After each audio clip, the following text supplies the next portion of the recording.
हे थोडं हे ना नाही नाही हे त्यांना कसं राहू दे. हा हे मागे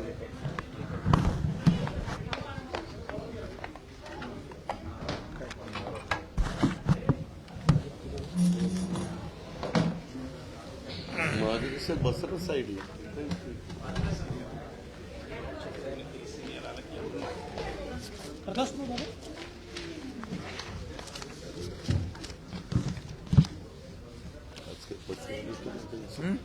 ठीक आहे लांब घेतो. हे एवढं सगळं आहे लांब घ्यायचं काय तेच आहे ते मागच्या टायमासारखंच. आपलं सर्वांचं या पत्रकार परिषदेमध्ये स्वागत आहे. उद्यापासून राज्याचं अधिवेशन सुरू होणार आहे आणि आपल्याला कल्पना आहे की निवडणुका समोर असल्यामुळे प्रथा परंपरेप्रमाणे अंतरिम बजेट आणि व्होट ऑन अकाउंट हे सन्माननीय वित्तमंत्री आणि उपमुख्यमंत्री श्री अजितदादा पवार या अधिवेशनामध्ये सादर करतील. त्याच्या पार्श्वभूमीवर आज मंत्रिमंडळाची बैठक झाली आणि अनेक महत्वाचे निर्णय देखील मंत्रिमंडळाच्या या बैठकीत घेण्यात आले आहेत. आज खरं म्हणजे आमच्या विरोधी पक्षाची पत्रकार परिषद फारशी चॅनल्सवर मला पाहायला मिळाली नाही, पण त्यांचं एक पत्र मात्र माननीय मुख्यमंत्र्यांना त्यांनी दिलेलं आहे आणि ते जे पत्र आहे मला असं वाटतं की अंतिम आठवडा प्रस्तावाचा मसुदा हा या पत्राच्या माध्यमातून त्यांनी दिलेला आहे. नेमकं कोणत्या गोष्टीवर फोकस करावं हे विरोधकांच्या लक्षात येत नाहीये, त्याच्यामुळे गोंधळल्यासारखी त्यांची स्थिती आहे. राज्यासमोरचे जे महत्वाचे प्रश्न आहेत त्याच्यावर सरकार सातत्याने काम करते आहे. शेतकऱ्यांचे प्रश्न असतील, शेतकऱ्यांना मदत देण्याचे प्रश्न असतील, कुठे अवकाळीचे प्रश्न असतील, कुठे त्या ठिकाणी दुष्काळाचे प्रश्न असतील, अशा प्रत्येक ठिकाणी मदत करण्याचं धोरण हे सरकारने सातत्याने घेतलंय. जी काही विकासाची कामं आहेत ती देखील अत्यंत वेगाने चाललेली आहेत. मोठ्या प्रमाणात राज्यामध्ये गुंतवणूक देखील येते आहे आणि विशेषतः मराठा समाजाच्या संदर्भात 10% आरक्षणाचा कायदा तयार करून राज्य सरकारने आणि विशेषतः माननीय मुख्यमंत्र्यांनी जो शब्द दिला होता तो शब्द देखील पूर्ण केला आहे. या पत्रामध्ये एक वाक्य मला जरा मनोरंजनासारखं वाटलं, कारण त्यात असं म्हटलंय की सभांमध्ये अर्वाच्य भाषा, शिवीगाळ यामुळेच महाराष्ट्राच्या संस्कृतीला गालबोट लागते. आता हे पत्र आमच्याकरता लिहिलं आहे की सकाळी 9 वाजता जे पत्रकार परिषद घेतात त्यांच्याकरता लिहिलं आहे, हा पहिला प्रश्न माझा आहे. त्यामुळे महाराष्ट्राच्या संस्कृतीची जर एवढीच तुम्हाला चिंता असेल तर एक पत्र त्यांना देखील द्या, जे कुठले कुठले शब्द वापरतात, काय काय बोलतात.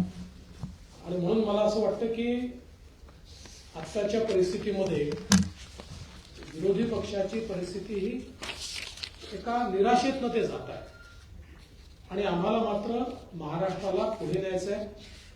माननीय मुख्यमंत्र्यांच्या नेतृत्वामध्ये रोज नवनवीन विकासाची कामं आम्ही करतो, धरणं आम्ही पूर्ण करतो, रस्ते आम्ही पूर्ण करतो, पुलं आम्ही पूर्ण करतो.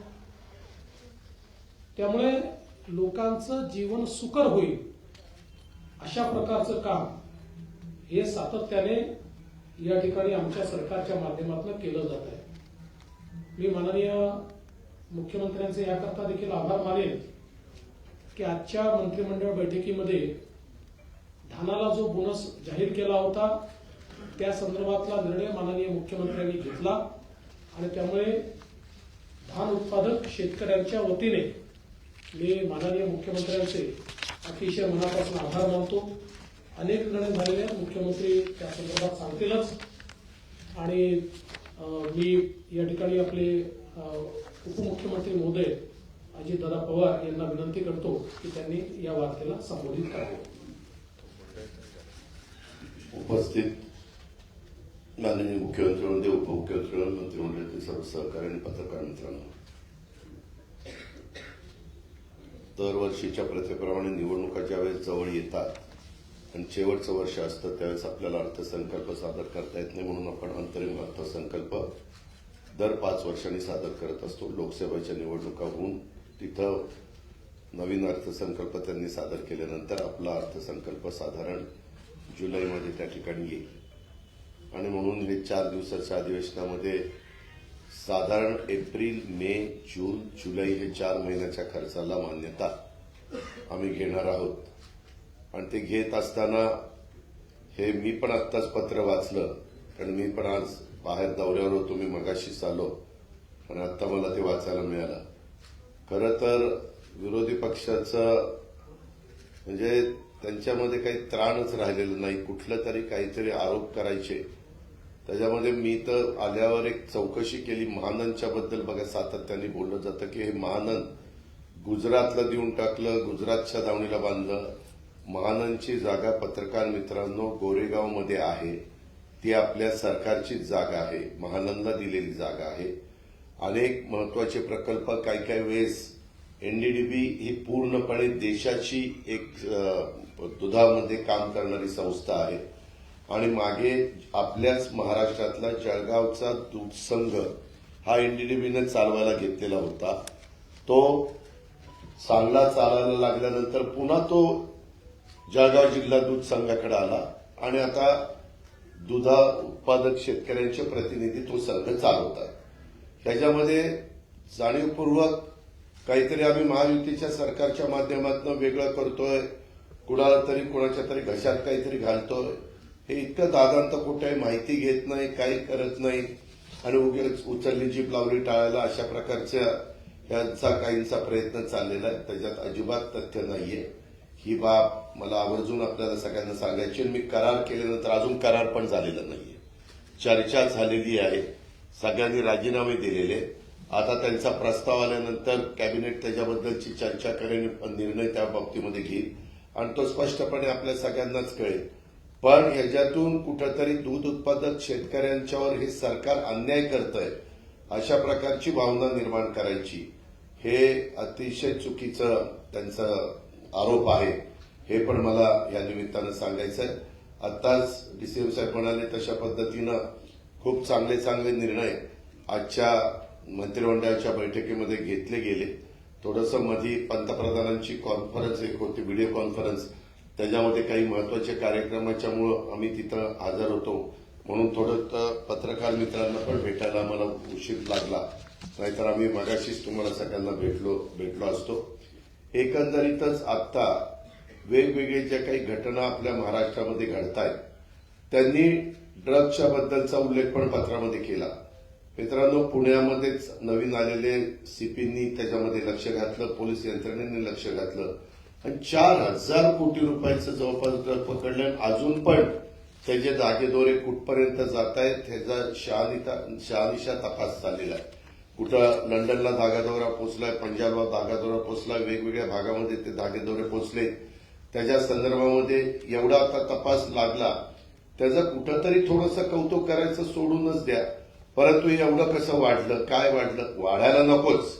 आपल्यामधली नवीन पिढी ह्याच्यामध्ये कुठंतरी त्याच्या आहारी जाण्याचं अजिबात काही कारण नाही. त्याकरता खबरदारी सरकार कुणाचंही असलं तरी घेतली गेली पाहिजे, हेही त्रिवार सत्य आहे.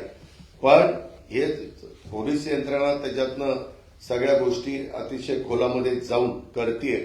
आम्ही तर त्यांना सांगितलेले, देवेंद्रजींनी काल पुण्यामध्ये आल्यानंतर त्यांना 25 लाखाचं बक्षीस पण जाहीर केलं. शेवटी चांगलं काम करणाऱ्याला एक शाबासकीची थाप टाकल्यानंतर त्यांना पण ग्रुप येतो, आणखीन ते जोमाने कामाला लागतात. ही पहिल्यापासूनच पद्धत आहे, परंपरा आहे. त्याच्यामध्ये काही नवीन सरकारने केलंय अशातला भाग नाही. पण त्याच्याबद्दल पण टीका टिप्पणी करायची, निव्वळ टीका टिप्पणी करणे एवढा एकमेव उद्योग हा त्यांच्याकडे राहिलेला आहे. आणि त्याच्यातून सातत्याने काहीतरी गरळोकायची कामं चाललेली आहे.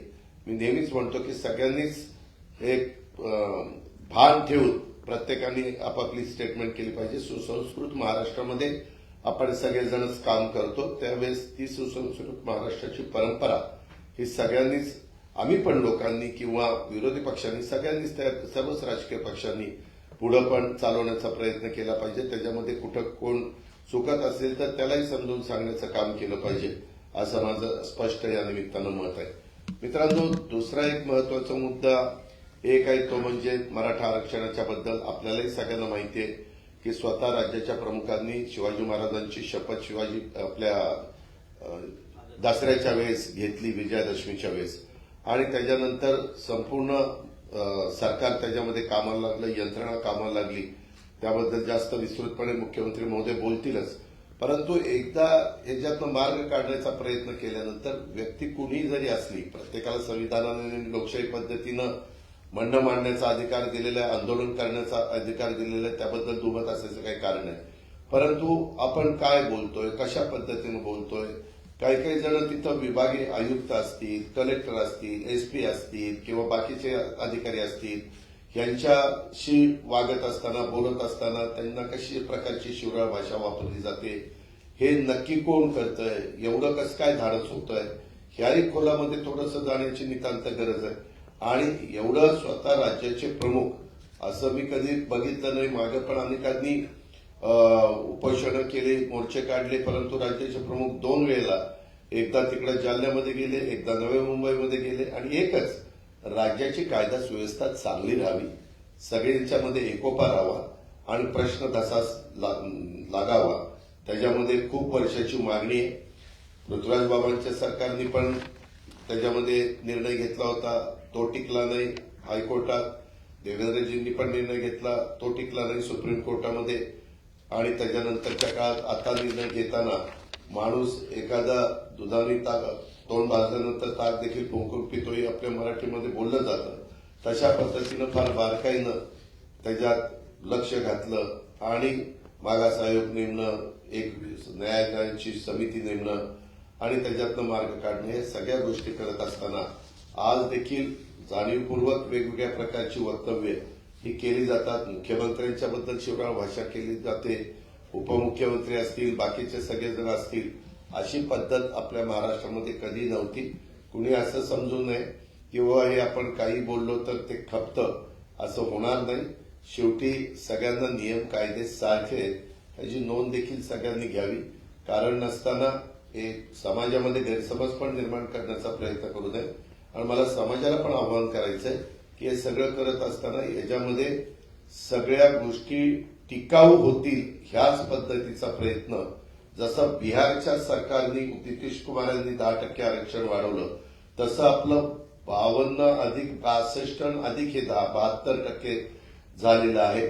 आणि सगळ्यांचं मत आहे की एक फार बारकाईनं काही कोटी लोकांचं सगळं माहिती घेऊन ते केलेलं आहे. सगळ्या सोयऱ्यांच्या बद्दल 6.5 लाख हरकती आलेल्या आहेत, त्याच्याबद्दलचं पण काम चाललेलं आहे. शेवटी करताना काम मागणी केल्यानंतर ती कायद्याच्या नियमाच्या चौकटीमध्ये कशी बसेल हा देखील अतिशय महत्वाचा त्याच्यातला प्रश्न असतो. ह्याची पण नोंद कृपा करून सगळ्यांनी घ्यावी. आणि एकंदरीतच राज्यामध्ये सर्वसामान्यांचं सरकार चांगल्या पद्धतीनं काम करतं, ते करत असताना त्याला कुठेतरी गालबोट लावण्याचा प्रयत्न हा कोणी करू नये. ह्याच्या पाठीमागं कोण आहे त्याही बद्दल खोलात जाऊन त्याच्या संदर्भातली माहिती घ्यावी लागेल. कारण एक व्यक्ती एवढं धाडस त्या बाबतीमध्ये करणार नाही, तर त्याही संदर्भामध्ये सरकार निश्चितपणे योग्य ती भूमिका घेईल, एवढंच मला या निमित्तानं सांगायचं. धन्यवाद. आजच्या पत्रकार परिषदेमध्ये उपस्थित सर्व पत्रकारांचं मनापासून स्वागत. उद्यापासून राज्याचं अधिवेशन सुरू होत आहे आणि त्यामध्ये अंतरिम अर्थसंकल्प आणि 5 दिवसाचं अधिवेशन. विरोधी पक्षांनी मुद्दे मांडले ते आपल्या सगळ्यांना माहीत, आम्ही बघितले नाही. पण खूप मोठं त्याच्यामध्ये आणि पहिल्यांदाच 2 विरोधी पक्ष नेत्यांचं लेटरेट दिले. अगोदर वेगवेगळे द्यायचे ते. आता त्याच्यामधून काही लोक इकडे आले काँग्रेसमधून आणि सगळ्याच अगदी चलबिचल आहे, अस्थिरता आहे, एकामेकावर विश्वास राहिलाय की नाही माहीत नाही. त्यामुळे कोण काय पत्र देत आहे, कोण काय देणार आहे, कुणी काय दिलंय यापेक्षा दोघांचं एक लेटरेट आले पहिल्यांदा. आणि एकंदरीत विरोधी पक्ष एक कसं मी मागच्या वेळी देखील म्हणालो होतो की एक जसं कॉन्फिडन्स हरवलेला विरोधी पक्ष या ठिकाणी आपण पाहतोय. अधिवेशनाने मागच्या वेळेस देखील आपण पाहिलं की त्यांचा परफॉर्मन्स काय होता सभागृहामधला. खरं म्हणजे चहापान हे एक दरवेळेला आपण ठेवतो, परंतु दरवेळेस ती काही चहापानाची प्रथा असते ती बहिष्कार घालण्याची प्रथा देखील विरोधी पक्षाने कायम ठेवली. तर चहापान म्हणजे काय, चहा प्यायचं आणि तिथे कोणी फक्त राज्याच्या प्रश्नावर काही साधक बाधक चर्चा होत असते तिथे. परंतु विरोधी पक्षाने ती बहिष्कार टाकण्याची परंपरा कायम ठेवलेली आहे. त्यांना चहापानामध्ये नाही राजकारणामध्ये जास्तीचा इंटरेस्ट आहे. ठीक आहे, त्याच्याबद्दल मी काही बोलत नाही. परंतु हा जो काही उद्याचं जे अधिवेशन आहे त्यामध्ये मोठ्या प्रमाणावर राज्यातले विषय चर्चेमध्ये येतील. त्याचबरोबर आपल्या राज्य सरकारने देखील गेल्या 1.5-2 वर्षामध्ये अनेक निर्णय घेतले. त्यामध्ये शेतकऱ्यांसाठी आपण मोठे निर्णय घेतलेत. जवळपास त्यांचा तोही मुद्दा आहे की शेतकऱ्यांना वाऱ्यावर सोडलं, पण आतापर्यंत 45,000 कोटी रुपयाचं आपण शेतकऱ्यांना मदत केली आहे. मग ती वेगवेगळ्या माध्यमातून अवकाळी असेल, गारपीट असेल, अतिवृष्टी असेल, त्याचबरोबर 6,000 केंद्र सरकारचे, राज्याचे 6,000. त्यांनी पीक विमा योजनेच्या बद्दल देखील आक्षेप घेतलाय. 1 रुपयामध्ये पीक विमा योजना आपण दिली आणि आपण सर्व पैसे सरकार भरतो. आणि यामध्ये देखील हे राज्य आपलं पहिलं राज्य आहे आणि त्यावर देखील त्यांनी टीका केली, माहिती घेतली पाहिजे होती त्यांनी. पण यामध्ये मोठ्या प्रमाणावर जे काय आपण शेतकऱ्यांसाठी, महिला भगिनींसाठी लेट लाडकी लखपती योजना केली, 50% एसटी मध्ये सवलत दिली, महिलांना सक्षमीकरण आपण करतोय, बचत गट, महिला बचत गट आपण सक्षम करतोय. त्याचबरोबर मोठ्या प्रमाणावर आपल्या राज्यामध्ये इन्फ्रास्ट्रक्चरची कामं आहेत. 8 लाख कोटीची पायाभूत सुविधांची कामं सुरू आहेत आणि त्यामध्ये आपण नुकताच अटल सेतूचं उद्घाटन आदरणीय प्रधानमंत्री महोदय यांच्या शुभ हस्ते केलं. समृद्धी हायवे बाळासाहेबांच्या गावात त्याचं आपण लोकार्पण केलं. आज अटल सेतू लोकांच्या जीवनामध्ये बदल घडवणार आहे, गेम चेंजर प्रकल्प आहे आणि म्हणून जे 2 तासाचं अंतर 15 मिनिटांमध्ये पार करतोय, तिथलं मोठ्या प्रमाणावर इकॉनॉमी पूर्ण सिस्टीम बूस्ट होईल, एक इकोसिस्टीम तयार होईल. असे अनेक प्रकल्प आपण मार्गी लावतो जे पूर्वीच्या सरकारमध्ये थांबले होते. मेट्रोचे प्रकल्प, मेट्रो 3 असेल, मेट्रोचे अनेक जे बाकी प्रकल्प आहेत ते थांबवले होते. हे सगळे जे काय हे आम्ही चालना त्याला देतोय आणि म्हणून उद्योग पळवले म्हणणारे आता आम्ही दावोसमध्ये जवळपास 3,73,000 कोटीचे एमओयू साईन केले. गेल्या वेळेस 1,37,000, त्याचं 80% एक्झिक्युशन झालं. आज जवळपास आता 5 लाख कोटीचे एमओयू साईन झाले. यावेळेस आता आपण इथं आल्यानंतर देखील 40,000चं स्टीलमध्ये इन्व्हेस्टमेंट झाली.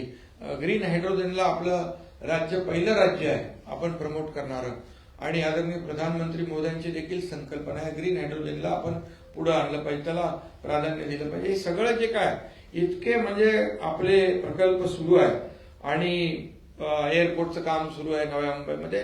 लोकांच्या जीवनामध्ये बदल घडवण्यासाठी आपण अनेक प्रकल्पांना चालना दिली. जलयुक्त शिवार देवेंद्रजींच्या काळात सुरू झालं, नंतर बंद झालं, त्याला आम्ही मोठ्या प्रमाणावर चालना दिली. शेतकऱ्यांना मागेल त्याला शेततळं, ड्रीप इरिगेशन, या सगळ्या गोष्टी ज्या आहेत या आम्ही त्या ठिकाणी देतोय आणि याचंच एक पोटदुखी जी आहे ही विरोधी पक्षाला आहे. त्यामुळे त्यांना शासन आपल्या दारी एक लोकाभिमुख प्रकल्प कार्यक्रम आहे, तो लोकांपर्यंत जे आता घरात बसले होते आम्ही तर शासन त्यांच्या दारी जातोय आणि म्हणून आज ही सगळी जी काय आहे ही जे मळमळ आहे ही मळमळ एवढ्यासाठीच की सरकार जोरदारपणे काम करते, सरकार गतिमानतेने काम करते.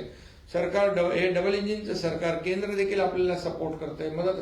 आजही आज आपण आरोग्याच्यासाठी मोदी साहेबांचं एक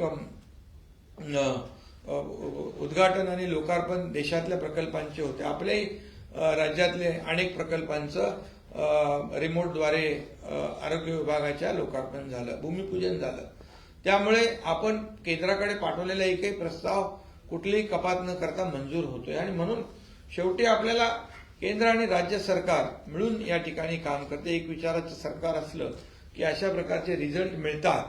आणि म्हणून हे सगळे जी काही पोटदुखी आहे ती पोटदुखी त्यांच्या या पत्रातून दिसून येते. आणि म्हणून या सगळ्या प्रकल्पांमुळे जसं केंद्र राज्य आपल्या मोदी साहेबांचं $5 ट्रिलियन जे स्वप्न आहे ते आपण $1 ट्रिलियन इकॉनॉमीचा आपण जे आपलं गोल जो आहे तो आपण अचीव करण्याकडे आपण जातोय. त्यामुळे सगळ्याच राज्यामध्ये सर्वांगीण विकासाचं काम सुरू आहे. आपल्याकडे मोठ्या प्रमाणात आज जे पायाभूत सुविधेचे प्रकल्प देशामध्ये पहिल्या क्रमांकाचे आपल्या राज्यामध्ये आहे. आज FDI मध्ये आपण पहिल्या नंबरला आहोत. आणि हे सगळं जे आहे आज GDP मध्ये आपला कॉन्ट्रीब्युशन सगळ्यात जास्ती आहे. हे महाराष्ट्र जे आहे, मागच्या आपलं सरकार स्थापन व्हायच्या मला वाटतं तुमच्या काळामध्ये आपण FDI मध्ये पहिल्यावर होतो, नंतर मागे गेलो दुसऱ्या तिसऱ्यावर.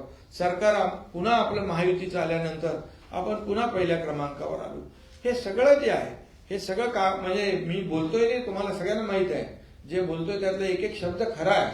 आणि म्हणून आज राज्याला आपण प्रगती पथाकडे नेत असताना राज्यातल्या सर्व सेक्टरला आपण स्पर्श करतोय.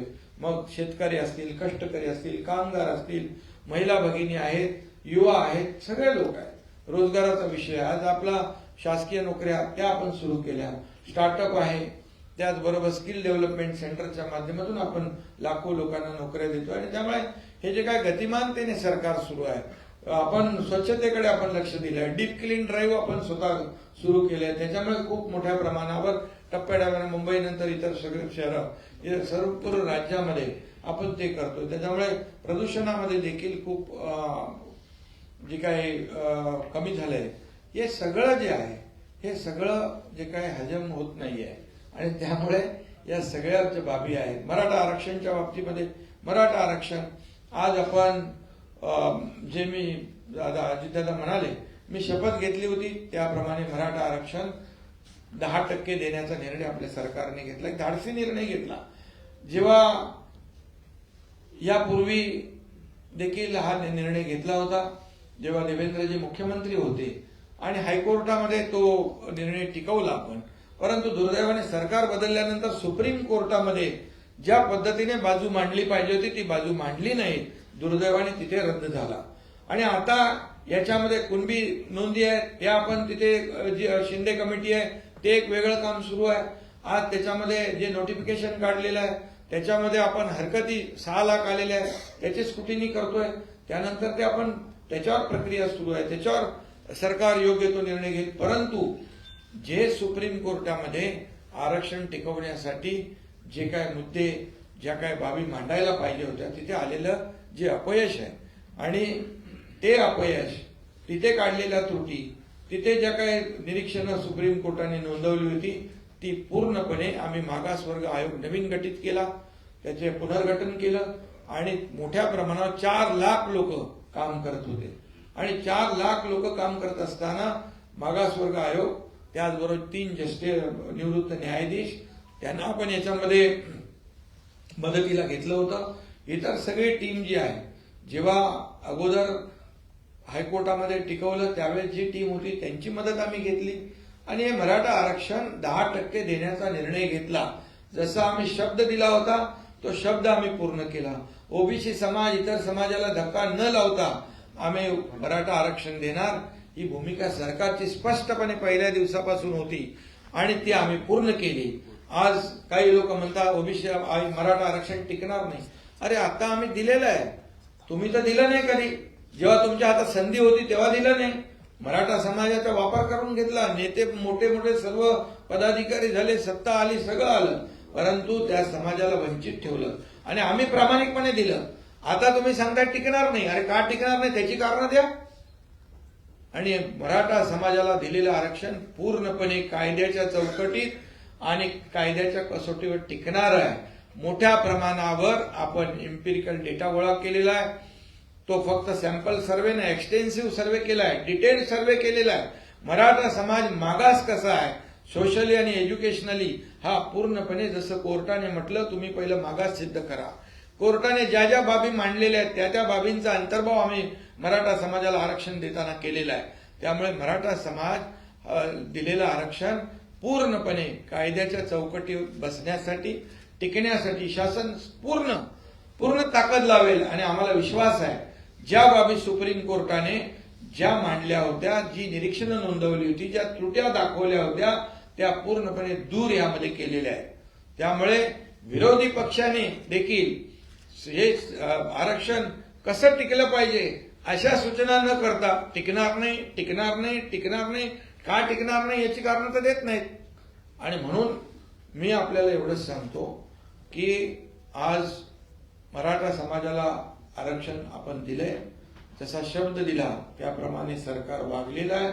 त्याचबरोबर ज्यांना कुणबी नोंदी सापडत नव्हत्या त्यांचा देखील आम्ही जस्टिस शिंदे समितीच्या माध्यमातून तेही काम सुरू केले, त्याचं नोटिफिकेशन काढले, त्याच्या हरकती आल्या. आणि म्हणून अगदी तात्काळ यामध्ये कायदेशीर प्रक्रिया सगळ्या बाबी ज्या आहेत या पूर्ण केल्या पाहिजेत. एवढ्या घाई गडबडीमध्ये कुठलाही निर्णय घेता येणार नाही आणि आम्ही कोणाची फसवणूक करणार नाही. आम्ही कुणालाही फसवणार नाही. पहिल्या दिवसापासून आमची भूमिका स्पष्ट आहे.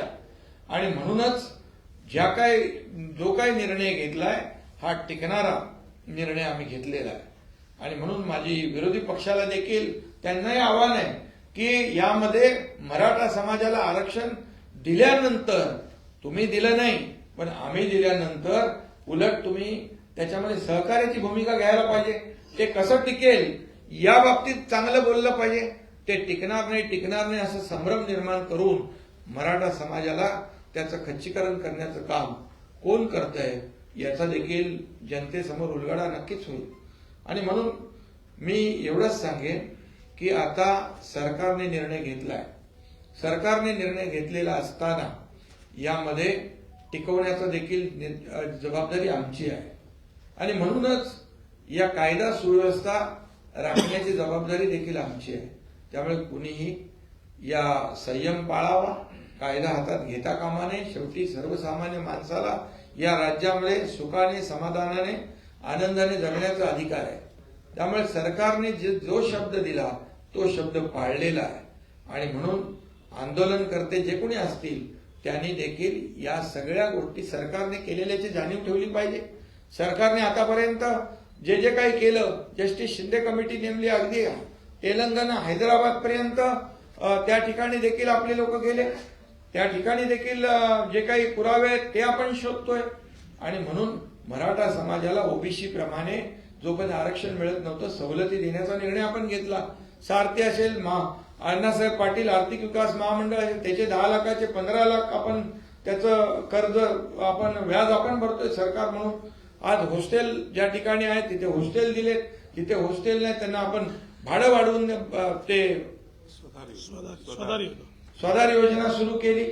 आणि सगळं जे आहे हे आपण सकारात्मक करतोय. आज किती अधिसंख्य पदं होती, कोणी हिंमत केली? आमच्या सरकारने हिंमत केली. 5,000 लोकांना ज्यांचं सिलेक्शन झालं होतं, अपॉइंटमेंट मिळाली नव्हती, त्यांना अपॉइंटमेंट देण्याचं धाडस देखील आमच्या सरकारने केलं. 5,000 लोकांना आज नोकऱ्या मिळालेल्या आहेत. मध्ये मॅटमध्ये 500 लोक गेले होते एमपीएससीचे, तिथे हायकोर्टामध्ये बाजूला मांडून लढवून त्यांना नोकऱ्या दिल्या आम्ही. कुठं सरकार मागे पडतंय, कुठे सरकार कमी पडतंय हे तर दाखवा. आणि म्हणून ह्या सगळ्या ज्या काही बाबी आहेत या राज्यामध्ये काही लोकांचं अराजकता पसरवण्याचं जे काही हे आहे, कारस्थान आहे, हे कुणी करता कामा नये. या राज्यातली जनता सुज्ञ आहे, या महाराष्ट्रातली जनता सुज्ञ आहे. आणि सरकार जे काम करतंय याचा देखील साक्षीदार जनता आहे. आणि म्हणून आतापर्यंत जे काही झालं नाही मराठा समाजाच्या बाबतीमध्ये, ओबीसी समाजाच्या बाबतीमध्ये अनेक निर्णय सरकारने घेतले. आज आपल्या धनगर समाजाचा पण आपण कॅबिनेटमध्ये तोही निर्णय आज आपण घेतला. 5,500 ते 10,000 संख्या वाढवण्याचा. सर्व समाजाला मुख्य प्रवाहामध्ये आणण्याचं काम सरकार करत आहे. त्यामुळे मला वाटतं याच्यामध्ये कुणीही लोकांमध्ये संभ्रम पसरवण्याचा आणि सहानुभूती मिळवण्याचा प्रयत्न करू नये. महाराष्ट्रातली जनता सुज्ञ आहे.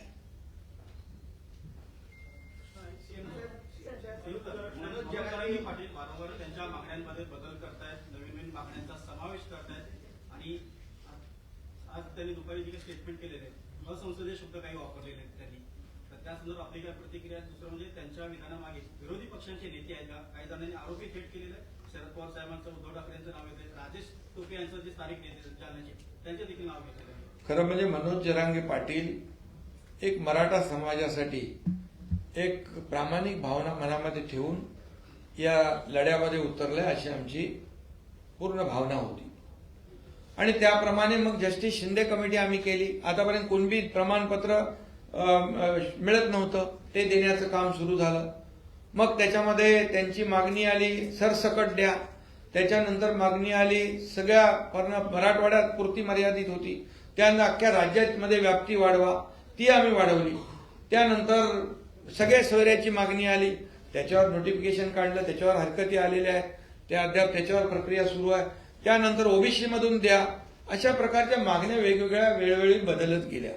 आणि खरं म्हणजे आता मी स्वतः मुख्यमंत्री म्हणून त्यांना भेटायला जालना या ठिकाणी गेलो. आतापर्यंत किती आंदोलनं झाली, 56 मोर्चे झाले मुंबईमध्ये. ज्यावेळेस देवेंद्रजी मुख्यमंत्री होते 56 आंदोलनं मोर्चे झाले, शांततेत झाले. अगदी कायदा कोणी हातात घेतला नाही, सगळ्यांनी त्याची वाहवा केली. मराठा समाजाचे 56 मोर्चे झाल्यानंतर कुठल्याही समाजाला त्रास झाला नाही. परंतु यावेळेस काय झालं, यावेळेस कुठे आग लावली, कुठे काय केलं, दगडफेक झाली, कुठे काय, हे सगळं मराठा समाज हा संयमी आहे. मराठा समाजाने शिस्तीने आंदोलनं केलेली आहे. परंतु त्याला गालबोट लावण्याचं काम जे कोणी लोक करतायत यापासून देखील मराठा समाजाने सावध राहिलं पाहिजे तरुणांनी. हे माझी सूचना आहे. आणि त्यामध्ये जरांगे पाटील मनोज जरांगे पाटील जेव्हापर्यंत या ठिकाणी लोकांसाठी काही प्रामाणिक भावना आहे अशा प्रकारचं त्याची भावना होती. सरकार त्याच्याबरोबर, मी जालनाला गेलो, नव्या मुंबईत गेलो आणि मुख्यमंत्री असताना मी कधीही इगो ठेवला नाही. परंतु आता जी काही त्यांची भाषा आहे ती भाषा राजकीय भाषा मला वाटते. आणि त्याच्या मागे कोणीतरी बोलवतंय अशा प्रकारचा वास येतोय. आणि त्यामुळे यामध्ये कुठल्याही राजकारणाला बळी न पडता मराठा समाजाने आपल्याला सरकारने दिलेला निर्णय जो आहे हा सरकारने दिलेला निर्णय पूर्णपणे विचारांती निर्णय घेतलेला आहे. आणि आज मुख्यमंत्री उपमुख्यमंत्री यांच्याबद्दल अशा प्रकारचं वक्तव्य करणं, खालच्या पातळीवर जाऊन बोलणं ही आपली संस्कृती नाहीये, ही महाराष्ट्राची संस्कृती नाहीये. आंदोलनकर्ते अनेक होऊन गेले. आज देवेंद्रजींच्या बाबतीमध्ये कुठला आरोप केला त्यांनी, अशा प्रकारचं कुणीतरी त्यांना सांगायला लावतंय का, याचा त्यांनी विचार केला पाहिजे. जर देवेंद्रजी मराठा समाजाच्या विरोधामध्ये असते तर त्यांनी मागच्या वेळेस जे आरक्षण दिलं, आम्ही सगळे एकत्र होतो, मराठा समाजाला आरक्षण मिळवून दिलं, त्यासाठी खूप मेहनत आम्ही घेतली. त्यावेळेस हायकोर्टामध्ये देखील टिकवलं. हे टिकलं नाही त्या सुप्रीम कोर्टामध्ये. याला जबाबदार कोण आहे? आणि म्हणून अशा प्रकारचे खालचे पातळीवरचे आरोप हे महाराष्ट्र सहन करत नाही. महाराष्ट्राची ती संस्कृती नाही, महाराष्ट्राची ती परंपरा नाही. आता याच्यामधून एवढं सगळं दिल्यानंतर त्यांना अपेक्षितच नव्हतं विरोधी पक्षाला एवढ्या लवकर मराठा आरक्षण मिळेल. अरे आम्ही डे नाईट काम केलं, 4 लाख लोक काम करत होते दिवस रात्र. आणि दिवस रात्र त्यांना अपेक्षितच नव्हतं मराठा आरक्षण 10% मिळेल. त्यांना वाटलं हे सगळं जाळत सगळं हे कायदा सुव्यवस्थेचा प्रश्न निर्माण होईल, समाजामध्ये तेढ निर्माण होईल, अशीच भावना होती त्यांची, मिटवण्याची भावना नव्हती. आणि म्हणून हे दिलं. त्याचबरोबर कुणबी प्रमाणपत्र मिळत आहे ते पण आपण सुरू केलं. मराठा समाजाला ओबीसी प्रमाणे सवलती मिळत आहेत, हेही आपण सरकारने सुरू केलं. काय सरकारने केलं नाही ते सांगा. तुम्ही तर केलं नाही आणि जे सरकार करतंय त्याच्यामध्ये आडवे येत आहे. बिलकुल मी एवढंच सांगतो, या महाराष्ट्रातली जनता सुज्ञ आहे. तुम्हाला योग्य तुमची जागा दाखवेल. आणि मला एवढंच सांगायचं आहे, आंदोलनकर्त्यांनी कायदा हातात घेता येणार नाही. या कायद्यासमोर कोणी छोटा मोठा नाही, कायद्यासमोर सर्व समान आहे याची जाणीव प्रत्येकाने ठेवली पाहिजे.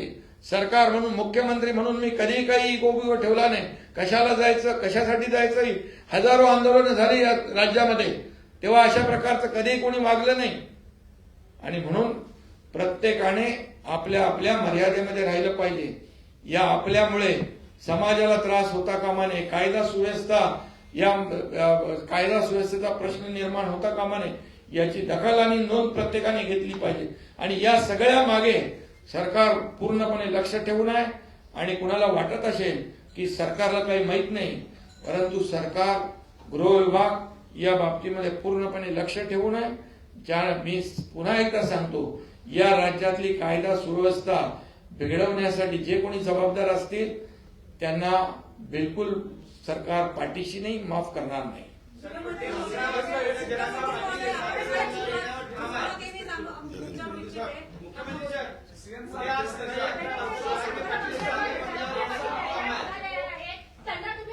काय काय उद्या सकाळी 11 वाजता सागर बंगल्यावर येणार असं थेट आवाहन केलंय. पोलीस आणि गृह विभाग आहे जे कायदा सुव्यवस्था राखण्यासाठी जे जे काही करायचं ते करेल. आणि फडणवीस साहेबांवर त्यांनी आरोप केले, त्यांच्यावर कारवाई होणार का? आणि फडणवीस साहेबांचं मत त्याबाबत काय आहे?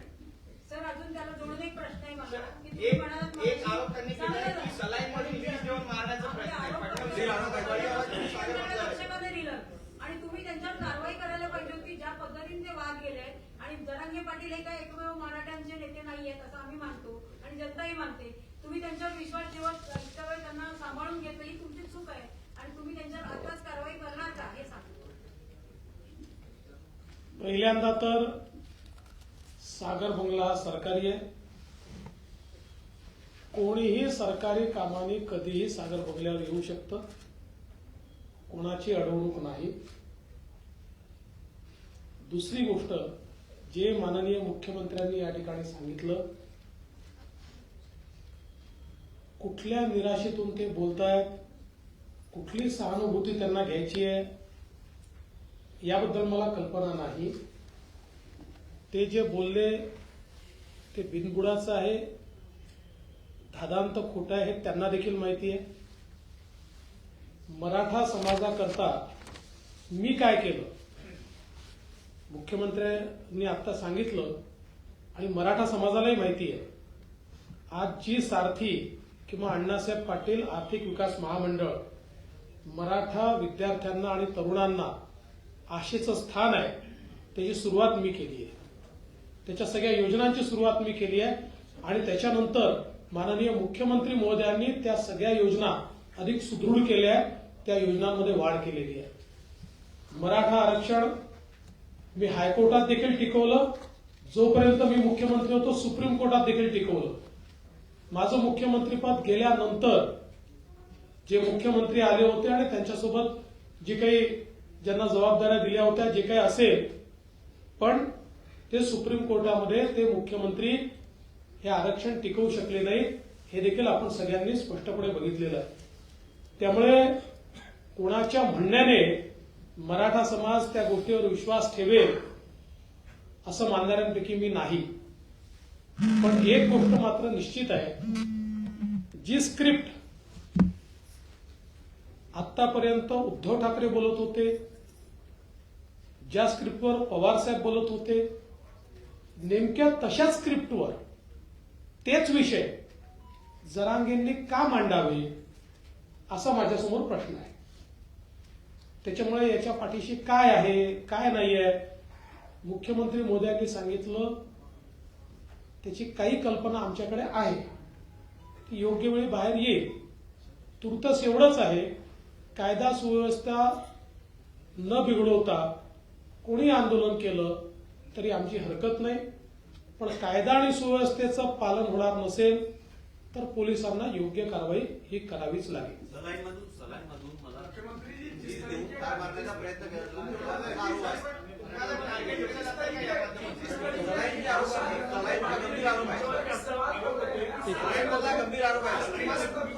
मी तुम्हाला प्रश्न विचारतो, सोडून द्या.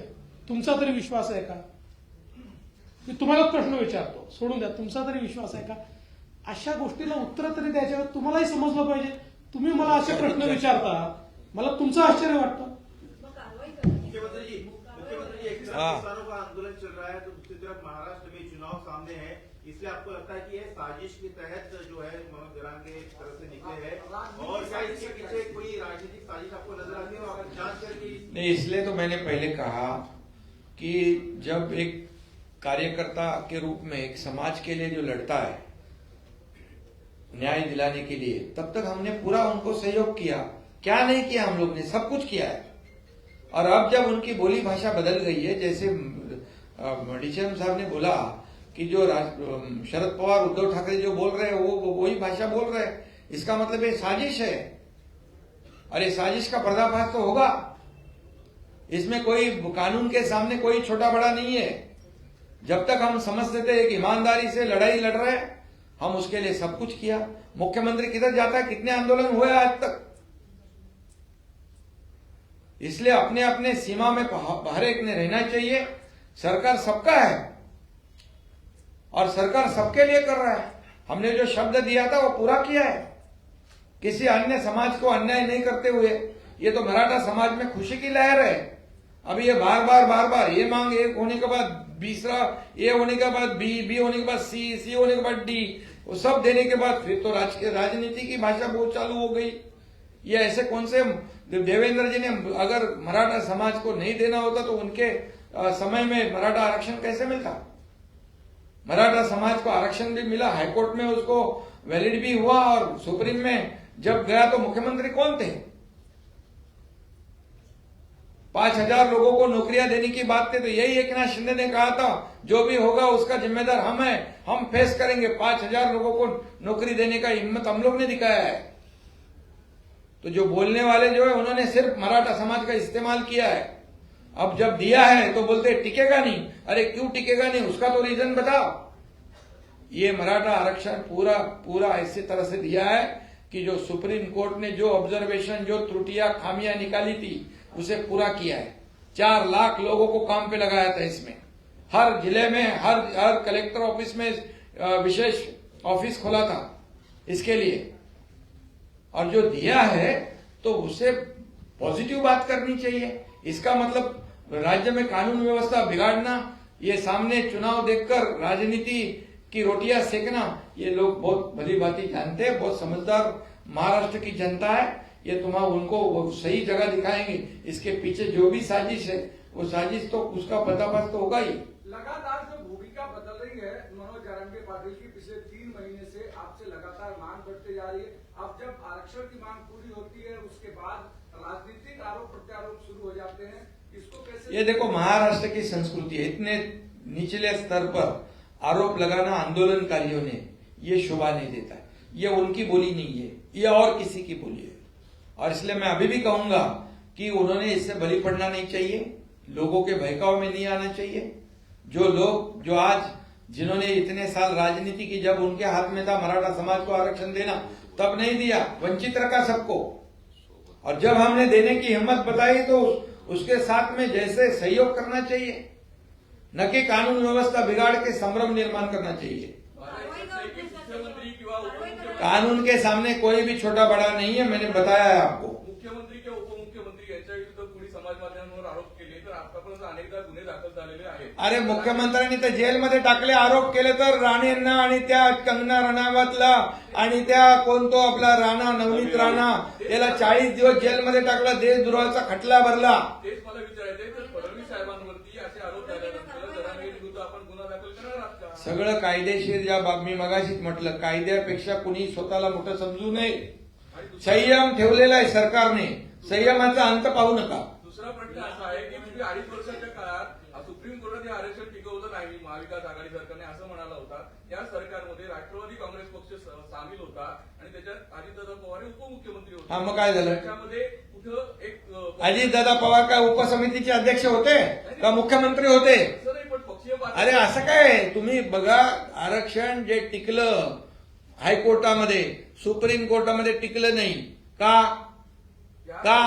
याचं कारण जे आहे हे तुम्हाला माहित आहे, सगळ्यांना माहित आहे। आणि त्या सगळ्या त्रुट्या ज्या आहेत आणि जी निरीक्षणं आहेत ती आम्ही पूर्णपणे या मागासवर्ग आयोग आणि आपल्या सर्व्हेमध्ये त्याची नोंद घेतलेली आहे। माझा प्रश्न वेगळा केलेला आहे त्या समितीमध्ये आपणही होता त्या गव्हर्नमेंटमध्ये हा होतो ना, मी मुख्यमंत्री नव्हतो, मी त्या उपसमितीचा अध्यक्ष पण नव्हतो. कोणते अडथळे आले असं मला विचारायचं. अरे अडथळे सगळे दूर केले आम्ही. तुम्हाला मी सांगतो, राज्य सरकार ते पूर्णपणे आरक्षण टिकवणार आणि सुप्रीम कोर्टाच्या गाईडलाईन प्रमाणेच आम्ही आरक्षण दिलेलं आहे. ठीक आहे. ठीक आहे, धन्यवाद. आभारी आहे.